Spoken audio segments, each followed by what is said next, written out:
Samsung Galaxy phone ringing but no incoming call display? Here's how to fix it.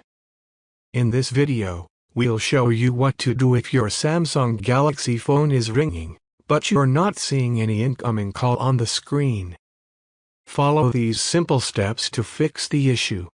Long press the phone app icon on your home screen or app drawer. Tap the info icon to open the app info screen. Tap on notifications. Ensure that notifications are enabled and all checkboxes are selected. Go back to the app info screen and scroll down to storage.